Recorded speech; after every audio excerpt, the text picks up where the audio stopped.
446 میں آ کر شیعوں کی حکومت کو ختم کیا طغرل بیگ سلجوقی نے۔ سلجوق مسلمان ہوئے تھے محمود غزنوی کے دور میں، سلجوق ان کے بڑے کا نام تھا۔ تو ایک دفعہ محمود غزنوی نے سلجوق سے پوچھا اگر مجھے تیری مدد کی ضرورت ہو تو کتنے آدمی پیش کر سکتے ہو؟ تو اس نے ایک تیر دیا، کہا یہ ایک تیر ہے میرا، کسی کو یہ تیر بھیج کر میرے علاقے میں بھیج دو تو چند گھنٹوں میں 1,00,000 تلواریں تیرا پہرا دینے کے لیے تیار ہوں گی، میرے پاس اتنی طاقت ہے۔ تو یہ سلجوق کی نسل میں تھا طغرل بیگ۔ اللہ تعالیٰ نے جب عرب زوال کا شکار ہو گئے اور ضعف کا شکار ہو گئے، جیسے بڑھاپے کا کوئی علاج نہیں، جب قوموں پہ زوال آتا ہے تو اس کا بھی کوئی علاج نہیں، پھر اور قوم کو جگہ ملتی ہے۔ جیسے بڑھاپا ایک فرد پہ آتا ہے، ایسے بڑھاپا قوم پہ آتا ہے۔ قوم کا بڑھاپا جوانی میں نہیں لوٹ سکتا، جیسے فرد کا بڑھاپا جوانی کی طرف نہیں لوٹ سکتا، قوم کا بڑھاپا جوانی کی طرف نہیں لوٹ سکتا، کوئی علاج نہیں۔ نئی نسل کا آنا ہی علاج۔ تو عرب دھل چکے تھے، 600 سال بہت ہوتے ہیں حکومت کو، اپنی صفات گم کر چکے تھے، اب نئے خون کی ضرورت تھی۔ طغرل بیگ پہلا شخص تھا جس نے آ کر اہل سنت والجماعت کو استحکام بخشا، شیعوں کی حکومت کو ختم کیا، بغداد سے، شام سے، ان سارے علاقوں سے۔ صلاح الدین ایوبی نے اسماعیلی شیعہ کی حکومت کو ختم کیا، مصر۔ العاضد ان کا آخری خلیفہ تھا۔ صلاح الدین ایوبی نور الدین زنگی رحمۃ اللہ علیہ کا پروردہ تھا، اس کا دوست تھا، اس کے دوست بھی تھا، بچہ بھی تھا اس کے سامنے، زیادہ لکھنے پڑھنے کا شوق تھا۔ پھر اللہ تعالیٰ نے اس سے کام لیا اور اس کو مصر کا گورنر بنا کے بھیجا، مصر کی مدد کے لیے بھیجا۔ تو وہاں اس نے صلاح الدین ایوبی نے وہاں ختم کیا، طغرل بیگ نے یہاں ختم کیا۔ تو پھر سلجوق جو تھے نا یہ اقتدار میں آئے، ادھر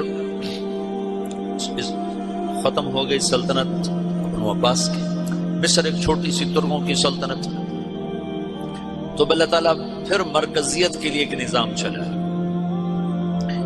دو لشکر آپس میں لڑ رہے ہیں ایک میدان، ایک جنگلی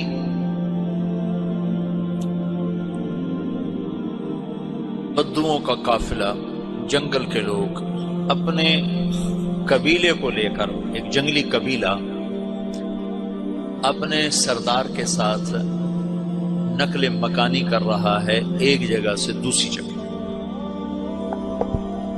اللہ کا نظام کہ یہ لوگ چلتے چلتے چلتے اس وادی میں پہنچ گئے جہاں جنگ ہو رہی ہے، دو لشکر آپس میں لڑ رہے ہیں۔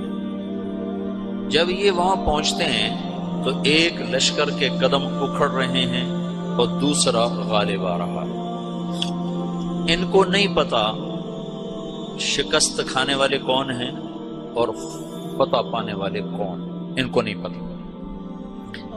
اس جنگلی قبیلے کے سردار کا نام بھی طغرل ہے، طغرل۔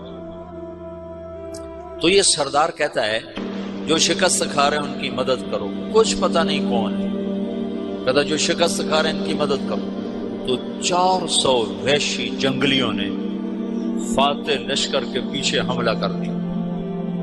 تو یہ کافی ہوتا تھا، 400 دوڑ جب تلواریں پڑی تو چند لمحوں میں نقشہ بدل گیا، بھاگنے والے جم گئے اور جمنے والے بھاگ پڑے۔ جب جنگ ختم ہوئی تو شکست خوردہ لشکر کے بادشاہ نے ان کو بلایا، اسے پوچھتا ہے مجھے جانتے ہو میں کون ہوں؟ کہا نہیں۔ کہا تو تم نے میری مدد کیوں کی؟ کہا انسانی ہمدردی کی وجہ سے، تمہیں شکست ہو رہی تھی اس لیے تمہاری مدد کی۔ اور اس نے اپنا تعارف کرایا، میں ہوں سلیمان سلجوقی، ترکی کا بادشاہ۔ مسلمانوں کا لشکر تھا اور تاتاریوں سے شکست کھا رہا تھا، تاتاری فتح پا رہے تھے، مسلمان شکست کھا رہے تھے۔ تو وہ اللہ کی غیبی مدد بن کر آئے، تو وہ اس سے کہتا ہے میرے ساتھ رہنا پسند کرو، تم نے میرے اوپر احسان کیا ہے، میں اس کا بدلہ دینا چاہتا ہوں، میرے ساتھ رہنا پسند کرو گے؟ کہنے کا کر لوں گا۔ تو اس کو لے کر ترکی آیا، اور استنبول اس وقت روم کی حکومت میں تھا، اسے فتح کیا اس تغرل کے آگے چوتھے پانچویں پڑپوتے محمد فاتح نے۔ تو یہ استنبول ہے، یہ ترکی ہے، بیچ میں ایک چھوٹا سمندر ہے، یہاں ایک جاگیر ہے۔ تو سلطان سلیمان کہتا ہے یہ جاگیر تجھے وقف ہے، ادھر سے رومی مجھے تنگ کرتے ہیں حملے کر کر کے، تو میرا دفاع کرتے رہنا، یہ جاگیر تیری۔ اس جاگیر پہ اس نے اپنے قافلے کو آباد کر دیا، اپنے قبیلے کو، اور ایک چھوٹی سی حکومت بنا لی، جو ایک صوبہ سمجھو، سلمان سلجوقی کا وہ ایک چھوٹا سا صوبہ ہے۔ وہاں جب یہ رہ پڑا تو پھر یہ ایک شیخ کے بیعت ہوتا ہے، وہاں شیخ طریقت، ان کے یہ بیعت ہونے جاتا ہے، وہ اس کو رات اپنے پاس ٹھہراتا ہے، تو ایک کمرے میں ان کو ان کا خادم ٹھہراتا ہے۔ یہ جب کمرے میں جاتا ہے تو سامنے دیوار میں تاکچے پر قرآن پڑا ہوا ہے، تو یہ تغرل بیگ کہتا ہے یہ کیا ہے، یہ کیا ہے؟ تو وہ خادم کہتا ہے یہ کتاب اللہ ہے، قرآن ہے۔ اچھا، وہ اس کو وہاں چھوڑ کے باہر چلا جاتا ہے۔ وہ دیہاتی آدمی، جنگل کا رہنے والا، پہلی دفعہ زندگی میں قرآن دیکھا، وہ کہتا ہے یہ قرآن ہے، اللہ کی کتاب ہے، میں اللہ کی کتاب کے سامنے سو جاؤں، کتنی بے ادبی ہے۔ تو اس نے ایسے قرآن اٹھایا اور سر پہ رکھ لیا اور کھڑا ہو، ساری رات قرآن سر پہ رکھ کے کھڑا رہا۔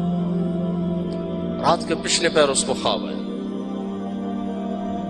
کھڑے کھڑے اس نے دیکھا کہ اس کی پشت سے ایک چاند نکلا اور شیخ کی بیٹی کے سینے میں جا کر اتر گیا۔ پھر اس لڑکی کے سینے سے ایک درخت نکلا جو پھیلتے پھیلتے پھیلتے 3 بر اعظم پہ چھا گیا، افریقہ پر، یورپ پر، ایشیا۔ پھر اس کی آنکھ کھل گئی، وہ کھڑا ہوا ہے، تو اس نے صبح یہ خواب اپنے شیخ کو سنایا، تو انہوں نے اپنی بیٹی اس کے نکاح میں دے دی۔ اس بیٹی سے ایک بچہ پیدا ہوا، تغرل بیگ نے اس کا نام رکھا عثمان، عثمانی ترک نام سنو، جو میں نے کل بتایا تھا کہ 1924 میں وہ خلافت ختم ہوئی۔ تو ایک بیٹا پیدا ہوا عثمان۔ عثمان نے پھر ایک نئی اسلامی حکومت کی بنیاد رکھی جو 1924 تک چلتی رہی، کوئی 800 سال یہ حکومت چلی۔ تو حکومت کا شرازہ بکھرا، لیکن پھر جڑ جاتا تھا، پر وہ قرن اول والا جوڑ کبھی نہ پیدا ہوا، ٹکڑے بن گئے۔ ان ٹکڑوں میں اللہ لوگ پیدا کرتا رہا جو دعوت دیتے رہے۔